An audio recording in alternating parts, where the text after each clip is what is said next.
Not everyone who says to me, Lord, Lord, will enter the kingdom of heaven, but he who does the will of my Father who is in heaven. Many will say to me on that day, Lord, Lord, did we not prophesy in your name, and in your name cast out demons, and in your name perform many miracles?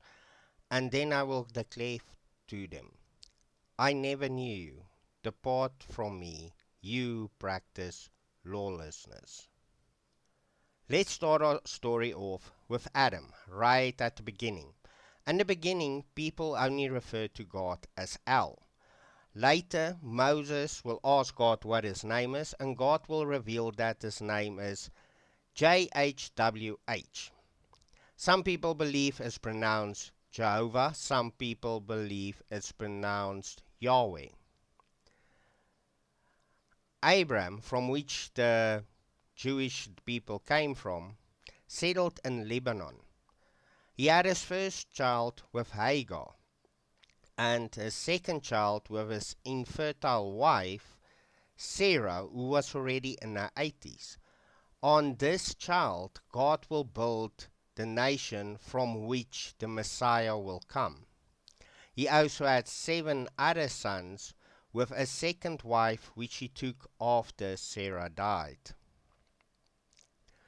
The Egyptians captured the descendants of Sarah and took them as slaves to Egypt. Moses freed them from Egypt, and when they resettled in Israel, God told them they should not mix with the Canaanite people because they will become deceived.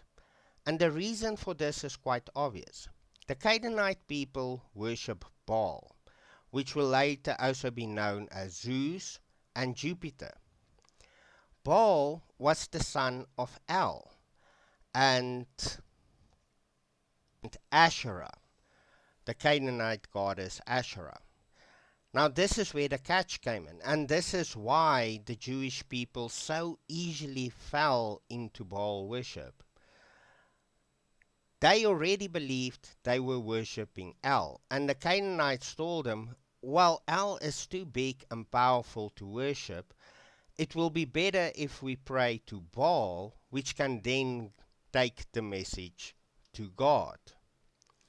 And that is why the Jews, and so many times during the history, fell into Baal worship. Later, the story will be that Baal went to war with El and conquered him and became God. And you have the same story in other pagan religions where the sons will go to war with their dads, defeat them, and they will take the place of the gods.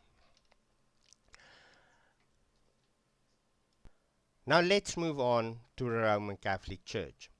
When the early church was founded, it was led by Judas, the brother of Jesus, and later it will be led by Peter, which the Roman Catholic Church claimed was the first pope, but Peter had a wife, which is against Roman Catholic rules. In the beginning, when this church started, there were multiple different denominations, and they believed there was 14 gospels in total. 11 written by the disciples, 2 written, one by Luke, one by Mark, and a gospel written by Mary Magdalene.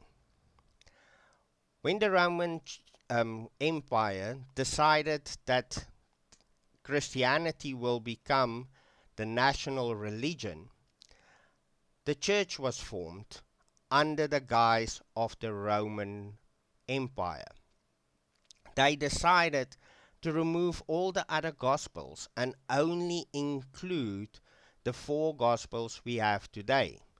The reasoning for that was that the other gospels made Jesus sound too human, and they wanted Jesus to sound more like a divine entity. They also released their first doctrine.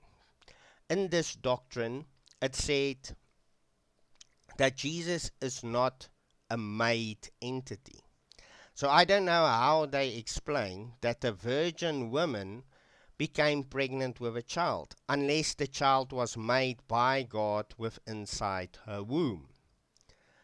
And part of this first doctrine was that Jesus is not divine but is equal to God. And that is where Jesus became God instead of the lamb that was sacrificed by God for the sins of the world. Later on, the Roman Catholic Church will make another doctrine. And in this new doctrine, which they call original sin, they made it so that you can now also pray to Mary. Mary can stand between you and God. She can be the intermediate. So what do we have here? Remember, the Baal religion or the pagan religion started with El and his wife having a son called Baal.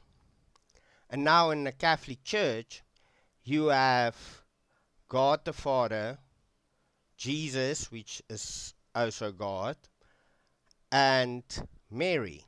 The exact same grouping you have in the Baal religion is what you have in the modern day Roman Catholic Church. That's all I have for you today. Thank you for listening.